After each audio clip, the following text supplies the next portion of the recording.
you've missed this with Gunther versus Randy Orton. In this video, I'm going to tell you exactly what that is, because Gunther and Randy Orton, they got a lot of history here, and that history is on a collision course, because Gunther, Randy Orton, they are going to go at it yet another time for another match, but this time the stakes have been raised with a title on the line. Of course, their first encounter saw Gunther defeat Randy Orton in the King of the Ring finals earlier this year. Unfortunately, though, there was some controversy in that match. Of course, Orton's shoulder was not flush on the mat. It was up, if you will. And the referee, well, he counted the 1, 2, 3. Now, coming out of that show, Triple H said, hey, we're going to run it back once Orton is healthy. That didn't exactly happen. We had to wait a few months, but eventually we're going to get it. That is happening. Gunther putting the world title on the line against Orton at Bash in Berlin next Saturday. Of course, Gunther, with that King of the Ring finals tournament win, earning the shot at the World Heavyweight Championship, dethroning Damian Priest at SummerSlam, and this is a great spot for Gunther, right? And here's the reason why it's such a great spot, because, look, Gunther, he was a very long and dominant IC champion. Now he's a world champion. We saw Damian Priest. He had a heck of a run as world champion, I thought. Seth Rollins set the tone with his nearly year-long reign. Randy Orton is a guy that you already have a built-in storyline. We've seen, that these guys can legit go with each other, and they have absolute dynamic chemistry. You have a built-in storyline in which Randy Orton feels like he was screwed over and that he feels like he can beat Gunther. You have Gunther, who is on top of the world right now, who is more confident than ever in his abilities inside the squared circle, both as a work and as a shoot. You also give Randy Orton the opportunity to be put in a big spotlight after kind of being put in the shadows just a smidge, him and Kevin Owens taking on the Bloodline. You also give Gunther a very, very credible and worthy challenger for his World Heavyweight title, in which will help Gunther get further over, which will help Gunther's World Heavyweight Championship run thus far, and extend it to prove that he is a worthy champion. Now, that leads us into today's video, because I saw, and actually I wrote this up for Wrestling News Co., Gunther had spoke with the Miami Herald, and he discussed this upcoming match, but he did so in character. This is what he had to say. I think Randy's career is undeniable. On the other hand, we have to be honest here. He was destined to be the greatest of all time. All the bad decisions he made in his career and the issues he had is still one of the greatest. But he wasted a lot of potential. I'm not in the business of wasting potential. I think I overexceeded in a lot of ways, and Randy is the opposite. Even though he achieved a lot, I still think he underachieved for the talent that he has. This is why this is so great. Now they've seen the success of, okay, let's take the feud between CM Punk and Drew McIntyre. Okay, CM Punk's injury, can't be on TV every week. They can't even get physical for months. Okay, fine. Let's have Drew and Punk troll each other. Let's have them take shots at each other in interviews and on social media. Now we've seen that with Liv Morgan, Rhea Ripley. Now they're doing that with Gunther and Randy Orton.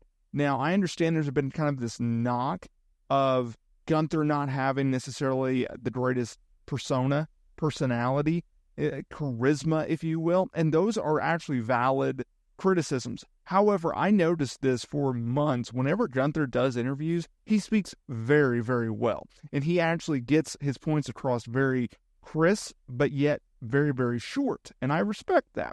And so now they've not only elevated his character in the sense of, like, he's not just a great wrestler, he's a really good overall performer. Here's how we're going to show you. Oh, we showed you, now you bought into it, now let's build off of that. With this, they've taken what has worked in the past with Liv and Rhea and Punk and McIntyre, and now we're going to put that into Gunther and Orton. And I think the more that the company does this, the more Triple H leans into it. I think this is going to be better for the product. I think it's going to be better for the product because it gives the superstars a new avenue in which they can further promote the product and further promote the program and further promote the feud in which they're in. It also gives them a little bit more creative freedom of, okay, I can go here, and I should probably avoid that, and I can go here, and I can take this jab, and we can go here, and I can set this up, and yada, yada, yada. For the fans, it's like, okay, not only are we getting more content from the company, but we're also doing it in a very different medium, and which is delivered in a very different way, which comes across as a much different way than, say, an on-screen product. Because let's be real here, you can get away with a lot more on social media and in interviews and on YouTube and various platforms than you can on a USA Network or a Fox or even on a Netflix, right? Because you still got little kids watching, you have advertisers, you have kids attending shows, stuff like that. And here's an example. So I went to an AEW Dynamite event earlier this year in Tulsa. I went to a WWE SmackDown event here in Tulsa earlier this month. There were so many more kids at the WWE event than there were the AEW event. And this is my reasoning. I think AEW caters to a much hardcore fan base, a more adult fan base, while WWE, and I saw Triple H come out and say this recently about how they target and they advertise and they market to kids in all age groups as well.